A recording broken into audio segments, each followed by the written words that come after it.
लो भाई, फाइनली जिसका इंतजार था वो घड़ी आ ही गई है। ईरान वर्सेस अमेरिका की जो जंग पिछले 3 महीनों से लगातार चली आ रही थी, अब वो फाइनली खत्म होने की कगार पर पहुंच चुकी है। क्योंकि कल यानी कि संडे को, रविवार के दिन दोनों देशों के बीच में समझौता हो चुका है। और यह समझौता किसने करवाया है, अंदाजा लगाइए। पाकिस्तान ने। यह मेरा कहना नहीं है या फिर किसी ग्लोबल मीडिया का भी यह कहना नहीं है, खुद पाकिस्तान कह रहा है कि हमने आखिरकार दोनों देशों के बीच में शांति समझौता करवा ही दिया है। हालांकि यहां पर पाकिस्तान का कोई भी रोल नहीं है, पाकिस्तान जबरदस्ती का बिचौलवा बना हुआ है। तो भाई, हाल ही में पाकिस्तान के सो कॉल्ड प्रधानमंत्री शहबाज शरीफ ने एक्स के ऊपर ट्वीट करके जानकारी दी है कि 15 घंटों की लंबी बातचीत के बाद फाइनली ईरान और अमेरिका के बीच में शांति समझौता हो चुका है। शहबाज शरीफ का कहना है कि हमें अमेरिका और ईरान के बीच गहन चर्चा के बाद एक शांति समझौते पर पहुंचने की घोषणा करते हुए खुशी हो रही है। दोनों पक्षों ने लेबनान सहित सभी मोर्चों पर सैन्य अभियानों की तत्काल और स्थायी समाप्ति की घोषणा कर दी है। तो भाई, पाकिस्तान के सो कॉल्ड प्रधानमंत्री शहबाज शरीफ का यह कहना है। साथ ही डोनाल्ड ट्रंप ने भी ट्रुथ सोशल के ऊपर ट्वीट करके ये जानकारी दी है कि दोनों देशों के बीच में शांति समझौता हो चुका है, जिसकी वजह से अचानक से तेल के दामों में भी गिरावट देखने को मिली है।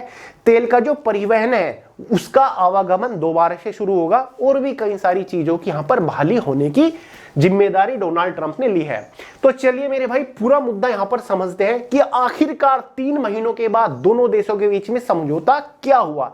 क्योंकि यहां पर डोनाल्ड ट्रंप ने भी अपनी कुछ शर्तें रख रखी थी, अपनी शर्तों पर अड़े हुए थे कि अगर ईरान इन शर्तों को मानता है तो ही हम शांति समझौता करेंगे। उधर ईरान ने भी अपनी कुछ शर्तें रख रखी थी, ईरान भी अड़ा हुआ था कि अगर अमेरिका इन शर्तों को मानता है तो ही हम शांति समझौता यहां पर करने वाले हैं। तो अब सवाल यही उठता है कि इन दोनों देशों ने कौन सी शर्तों के ऊपर शांति समझौता आखिरकार कर लिया है। और उधर ईरान का पूरा मीडिया यह कह रहा है कि आखिरकार 3 महीने की लंबी जंग के बाद ईरान की यहां पर जीत हुई। तो क्या डोनाल्ड ट्रंप इस जंग को हार गए हैं, इसके बारे में भी बात करेंगे। तो सभी मुद्दों के ऊपर चर्चा करेंगे। तो रविवार के दिन यह शांति समझौता हुआ है, 15 घंटे की लंबी बातचीत चली, इसकी जानकारी दी है यहां पर ईरान के विदेशी मंत्री ने भी। ठीक है, तो इस समझौते के ऊपर जो आधिकारिक रूप से हस्ताक्षर होंगे वो शुक्रवार के दिन स्विट्जरलैंड में होंगे। कब होंगे? शुक्रवार के दिन स्विट्जरलैंड में ऑफिशियली सिग्नेचर कर देंगे दोनों देश इस समझौते के ऊपर। समझ गए? चलो मेरे भाई, तो चलिए अब चर्चा करते हैं ये जो शांति समझौते का ड्राफ्ट था, इसमें कौन कौन सी बड़ी यानी कि मेजर कंडीशंस रखी गई थी जिनको सबसे ज्यादा हाईलाइट किया गया है और जिन शर्तों के ऊपर इन देशों ने हस्ताक्षर किए हैं। तो भाई देखिए, पहली शर्त तो अमेरिका की पहले से ही थी कि ईरान को अपने सभी परमाणु परीक्षण बंद करने होंगे। ईरान कभी भी परमाणु हथियार यानी कि वेपन्स बनाने की कोशिश नहीं करेगा। तो यह शर्त तो सबसे पहली थी डोनाल्ड ट्रंप की। तो फाइनली इस शर्त को ईरान ने मान लिया है। ईरान ने कह दिया है कि हम कोई भी परमाणु परीक्षण नहीं करेंगे, फ्यूचर में भी परमाणु हथियार बनाने की कोशिश नहीं करेंगे। ठीक है, दूसरी जो बड़ी शर्त थी डोनाल्ड ट्रंप की वो ये थी कि ईरान को सभी देशों के लिए स्ट्रेट ऑफ हॉर्मुज खोलना पड़ेगा। तो भाई इस शर्त को भी यहां पर ईरान ने मान लिया है। तो यहां पर आप क्लियरली देख सकते हैं, स्ट्रेट ऑफ हॉर्मुज तो एक बड़ा मुद्दा था। डील पर साइन होने के बाद खुल जाएगा हॉर्मुज स्ट्रेट। डील में हॉर्मुज स्ट्रेट का मुद्दा भी शामिल है। यह दुनिया के सबसे अहम समुद्री व्यापार मार्गों में से एक है, जहां से वैश्विक तेल आपूर्ति का बड़ा हिस्सा गुजरता है।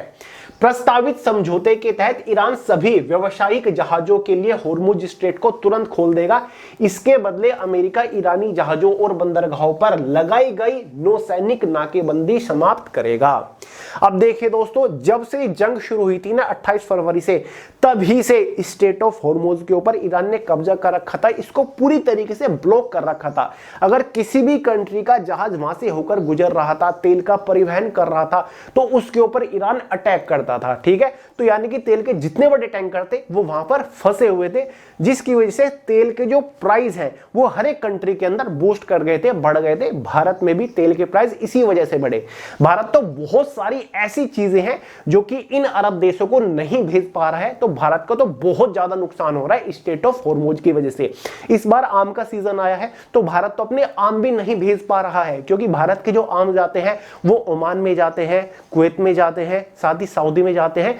कई सारी अरब कंट्रीज में आम का व्यापार भारत करता है, लेकिन इस बार नहीं भेज पा रहा है क्योंकि स्ट्रेट ऑफ हॉर्मोज बंद है। ठीक है, तो यहां पर इस डील के मुताबिक ईरान ने इसके ऊपर एग्री कर लिया कि हम स्ट्रेट ऑफ हॉर्मोज खोल देंगे। और पहले ईरान एक शर्त पे अड़ा हुआ था कि हमें स्ट्रेट ऑफ हॉर्मोज के ऊपर अपना अधिपत्य चाहिए, मतलब जो भी जहाज वहां से होकर गुजरेगा हम उससे एक टैक्स वसूलेंगे। ठीक है, टैक्स वसूलने की बात कह रहा था ईरान, लेकिन अब ईरान पीछे हट गया। ठीक है, तो अब सवाल यही उठता है कि जब ईरान ने सारी बड़ी शर्तें तो मान ली अमेरिका की, फिर ईरान का मीडिया ये क्यों कह रहा है कि ईरान की जीत हुई? मैं आपको बता दूं ऐसा क्यों कह रहा है। अभी तक तो आपने केवल डोनाल्ड ट्रंप की शर्तें सुनी, अब आप ईरान की भी शर्तें सुन लो।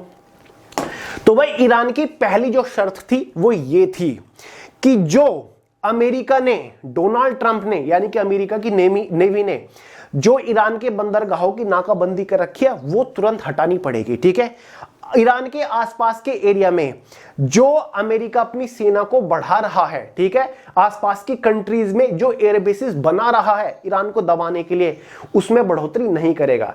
जितनी सेना है उतनी रहेगी और ज्यादा नहीं बढ़ाएगा। बाकी जो नाकाबंदी कर रखी है वो हटानी पड़ेगी। तो अमेरिका ने इस बात को मान लिया है कि हम नाकाबंदी हटा देंगे। दूसरी जो डील थी, दूसरी जो शर्त थी ईरान की अमेरिका के सामने, वो ये थी कि भाई जो अब तक नुकसान हुआ है इस जंग में, जो ईरान का नुकसान हुआ है, इंफ्रास्ट्रक्चर खराब हुआ है, उसका जो मुआवजा है, उसका जो हर्जाना है, वो अमेरिका को देना पड़ेगा। तो ये शर्त भी अमेरिका ने मान ली है। कुछ अरब डॉलर अब अमेरिका को ईरान को देना पड़ेगा, मैं आपको बताऊंगा कितना। तीसरी जो बड़ी शर्त थी कि लेबनान के ऊपर जो इजरायली सेना ने कब्जा कर रखा है, काफी हद तक लेबनान में इजराइल की सेना घुसी हुई है और लेबनान के ऊपर इजराइल की जो सेना है वो लगातार अटैक करती रहती है, क्योंकि वहां पर एक हिजबुल्लाह संगठन रहता है जो कि ईरान का सपोर्टर है। तो भाई ईरान चाहता है कि लेबनान के ऊपर कोई भी सेना का कब्जा ना हो और लेबनान के ऊपर भी कोई अटैक ना किया जाए। तो इस बात को भी यहां पर डोनाल्ड ट्रंप ने मान लिया है। ठीक है, और भी कुछ शर्तें हैं जो कि मैं आपको आगे स्टेप बाय स्टेप बताता हूं। तो देखिए, पहली जो ईरान की शर्त थी वो है लेबनान समेत सभी मोर्चों पर स्थायी युद्ध विराम लगेगा। ठीक है, तो ये बात मान ली है किसने? डोनाल्ड ट्रंप ने।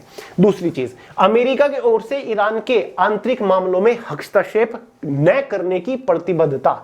ठीक है, तो ईरान ने कहा है कि हमारे जो इंटरनल मैटर है, ठीक है, हम कुछ भी इंटरनल कार्रवाई कर रहे हैं तो अमेरिका उसमें हस्तक्षेप नहीं करेगा। तो ये बात भी मान लिया अमेरिका ने।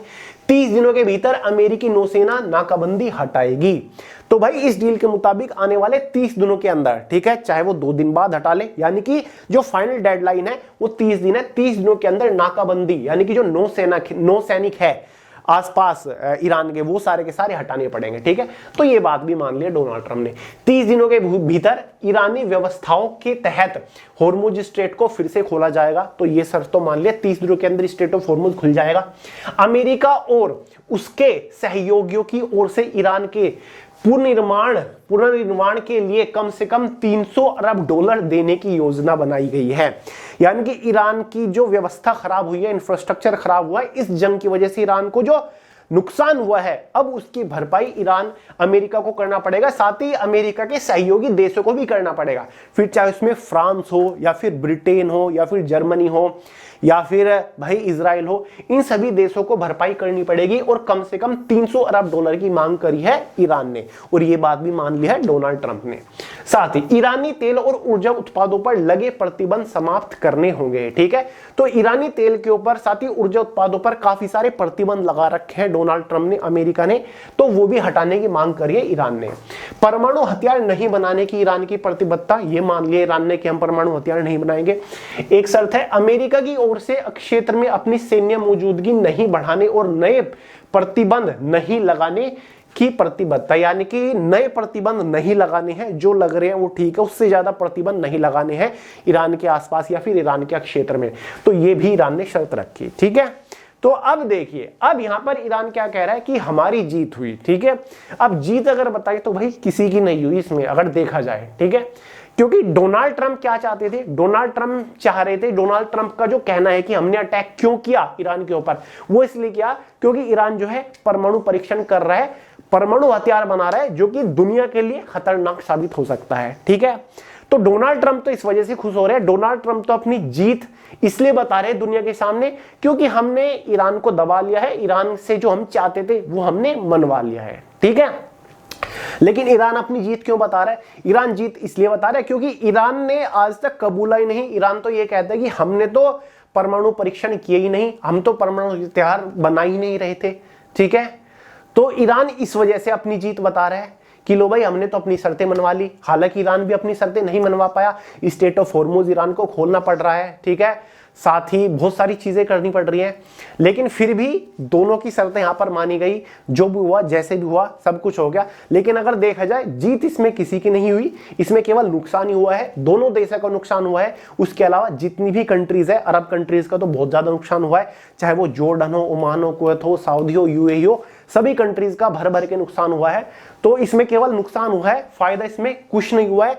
ये जो समझौता हुआ है ये पहले भी हो सकता था, ये सारी की सारी शर्तें पहले भी रखी गई थी, आज से 2 महीने पहले, तब इन्होंने मानी नहीं थी। आज इन्हीं शर्तों के ऊपर ये दोनों देश एग्री कर रहे हैं, तो मतलब ये कुछ नहीं हुआ, बस पाकिस्तान बीच में घुस रहा है कि हमने समझौता करवा दिया है। कुछ नहीं है भाई, नुकसान हो रहा था, इस वजह से समझौता हुआ है। ठीक है, ये दोनों देश नहीं झेल पा रहे थे, ये मतलब जो नुकसान हो रहा था इस जंग की वजह से, ईरान भी नहीं झेल पा रहा था और भाई अमेरिका भी नहीं झेल पा रहा था। लेकिन हाँ, इतना कह सकते हैं कैसे भी करके ईरान ने यहां पर अमेरिका को टक्कर पूरी तरीके से दे दी है। फिर चाहे वो दूसरी कंट्रीज अमेरिका के ऊपर चढ़ गई हो कि भाई तेल के दाम बढ़ रहे हैं, व्यापार नहीं हो रहा है, कैसे भी करके यहां पर अमेरिका को दबना पड़ा है, ऐसा हम कहेंगे। बिल्कुल ठीक है, बिल्कुल दबा है भाई, डोनाल्ड ट्रंप अमेरिका यहां पर दबा है।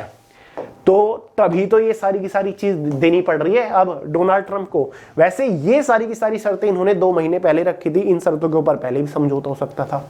तो भाई ये है पूरा का पूरा मामला। अब फाइनली जो हस्ताक्षर होंगे, साइन होंगी इस डील के ऊपर, इस समझौते के ऊपर, वो शुक्रवार को स्विट्जरलैंड में हो जाएंगे। समझ गए? तो चलिए भाई, अब ये जो समझौता हुआ है क्या इससे दाम बढ़ेंगे, घटेंगे या बढ़ेंगे? देखिए, इससे दाम घटेंगे। शेयर मार्केट में भी मतलब हलचल देखने को मिली है, लेकिन भारत के अंदर जो तेल के दाम बढ़े थे, ठीक है, 8, 7, 8 रुपए जो भी बढ़े थे, उसमें अभी टाइम लगेगा, वो अचानक कम नहीं होंगे। उसमें तो मेरे हिसाब से लग जाएगा भाई साल भर का टाइम कम होने में, क्योंकि जितनी भी तेल कंपनियां थी उनका जो नुकसान हुआ है वो उसकी पहले भरपाई करेंगे। ठीक है, जब उनकी भरपाई हो जाएगी तब शायद तेल के दाम धीरे धीरे करके कम होंगे, एकदम से नहीं होंगे, 1 रुपया 2 रुपया इस तरीके से कम होंगे। ठीक है, तो उसमें टाइम लगेगा।